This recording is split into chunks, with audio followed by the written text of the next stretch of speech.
Just a few moments ago, Marissa Gonzalez, a graduate of St. Joseph School, led us in singing, "If today you hear his voice, harden not your hearts."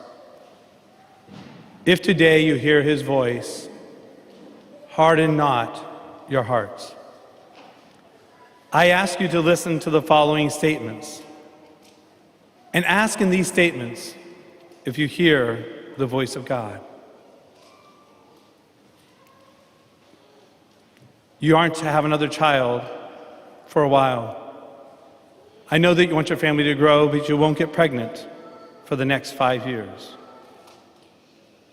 On Easter Sunday, something is dreadfully wrong with your 9-month-old daughter. She has pneumonia. She has a collapsed lung. She has cystic fibrosis. She will die by the age of 7. The baby you're carrying in your womb, you should abort, because maybe that baby will have cystic fibrosis as well. Your family is bankrupt. You have to move. At the age of 11, you're watching television and a commercial comes on and says that because of the way you were made, you'll be dead at the age of 21. You spend a good bit of your life sick and in and out of the hospital. You're old enough to date, and you meet a nice boy, but he breaks up with you when he finds out about your illness because he doesn't want to date a girl who's going to die. You shouldn't have children. They will speed up your death. If you conceive them, we can take care of it and abort them. They too may have your illness. You need a lung transplant. We may have a medication that will save you, but you're an experiment of one, and you will turn gray. Your lung capacity is only 39%. Does this sound like the voice of the Lord? Does this sound like the one who made you, who loves you more than anyone else in the world? All of these statements and circumstances are true, and they were made to Sarah, who's with us here this day, who was born in 1976. Yet somehow she found herself on November 5th, 2021, in a waiting room once again at a hospital. As most of you know who go to hospital waiting rooms, I'm not sure why they show the crazy things that they do on the television, but it's never very uplifting. But in this case, Colin Powell's funeral was on the television. And as she's in the waiting room, Whitney Phipps sings her favorite hymn, "How Great Thou Art." And what's amazing is, in this moment as she's in the waiting room once again at a hospital, is her heart and soul rises as it has throughout her life, because it's never been hardened, her heart. She could hear our Lord's voice so clearly. She says it's because she was given a gift of faith. She takes no credit for this, but recognizes that God has given her a gift of faith. But she does go on to say, "It is easy for me to have faith because I have always needed Him." From the time that she was a little girl, there has never been a time where she did not need our Lord to survive. So now I want to share with you God's consistent intervention and how in each one of those statements and conditions that I made, how God was actually already working. So Sarah was blessed. She has a sister who's 6 years older than her. Her mom and dad, Bill and Augusta, were certainly open to the gift of life and wanted more children. But for 6 years, there would not be another baby. And then Sarah would come along. They knew what it was like, so many parents who suffer with not being able to have children, of those years of waiting, which I will share later. This gift of 6 years allowed medications and procedures to catch up to preserve Sarah's life. On Easter Sunday, she was 9 months old, and something didn't look right. She wasn't gaining weight, and she was blessed. Her grandma is a nurse, and her grandma said, "We should go to the hospital. Something's not right with Sarah." So she went to the hospital, where it was discovered that she had pneumonia, a collapsed lung, and cystic fibrosis. It was also there, her mother, who was pregnant, was told that she should consider aborting her baby, because this baby too may have cystic fibrosis. But you see, Sarah was blessed to be born into a family of devout Christians who value the gift of life and whose mother would never consider that. And because of that, Sarah's beautiful little brother and sister were born. Their mother welcomed them, and they are fine. When she was 9 years old, she was once again admitted to the hospital as she spent a good bit of her childhood in and out. And she had double lung pneumonia. And she was very ill. And her father, Bill, was extremely brave. He got down on his knees and he prayed to God, "Please do not take my beautiful daughter. This cannot be your plan. You can take anything from me, but please don't take my daughter." He had been an incredibly successful businessman and had sold his business and financed it to someone else. That person would go bankrupt and would make Sarah's family go bankrupt. Her father had no bitterness. He had love because he had his daughter. The part that's good for us, it was this bankruptcy that eventually helped them move to West Virginia and to be here. When she was finally old enough to date, she's in college, she meets a nice boy.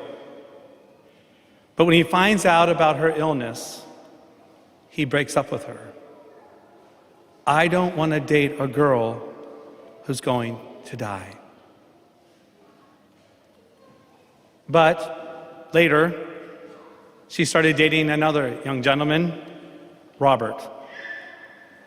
And she was scared.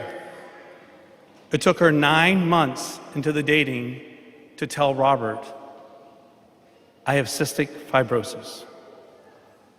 He had a profound statement, "Okay." He would then go from there and go to the library and research everything he could about it. And when he researched everything he could, he came back and said the same thing. "Okay, we can make this work." It would be 9 more months before Sarah would have the courage to say to him, "Most likely, we won't be able to have children." Robert comes from a large Catholic family. He loves his siblings, he loves his family, and definitely wanted children. He would say again to Sarah, "It's okay. We can make this work." And sure enough, they got married, and 18 months later, Sarah was pregnant. There was no consideration of taking care of that baby, except for taking care of that baby as we understand it, to nurture that baby, to love that baby, to give that baby life. even if it takes Sarah's own life. She was not only blessed with a daughter who's now 20, but a son who's now 17. An incredible gift from God. And then, in 2019, her lung capacity was down to 39%. And she was told that she was going to need a lung transplant. And then something miraculous happened. There was a drug introduced called Trifacta. And she was the first person in the metro Washington, D.C. area to be put on this medication. This may not seem amazing to you, but after about 2 weeks on this medication, her daughter said to her, "Hey, Mom, have you noticed?" She said, "What? You haven't coughed. I haven't heard you cough today." At this point, her daughter had never really gone a day in her life without hearing her mother cough, of gasping for breath. So there was great rejoicing. But that rejoicing soon turned to something else. As her immune system had been down, she developed something similar to tuberculosis. So finally she had this miraculous cure, and she was ill with something else. It's during this time that she was receiving treatment, and it's Christmas of 2020. For those who have forgotten, we were still in the midst of COVID. Every other pew was blocked off. We added extra masses for that Christmas in the hope that people would come and feel comfortable. We were blessed. Barry and Catherine Wagner made a donation, what has allowed us to install in all of our heating and cooling ducts UV light to kill any germs, to make it like outside. Sarah read this and said, "I want to go to Mass." As they came in that night, I have to admit I was in shock.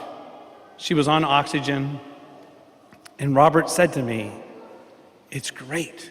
We saw what you did, and we all wanted to come." Now, what I didn't realize is that her parents were with her, and they were sitting very close to her. And I was so anxious. I'm thinking, can't you see we have this whole church? Why are these people sitting so close to her? She won't be able to breathe. Silly me. It was her mom and dad joining us. And Sarah said, "I had to come to Mass at Christmas. I find such peace and silence with our Lord in the church. How could I not come?" Her parents' churches weren't having services yet. This tuberculosis disease continued to develop, and she was on an experimental procedure of one. They hadn't tried it on anybody else. She developed a hole in her lung, and this was really the only shot they thought they had. And they told her, "This treatment may help, but it's actually a medicine for leprosy, but it will turn you gray." This was just about all Sarah could take.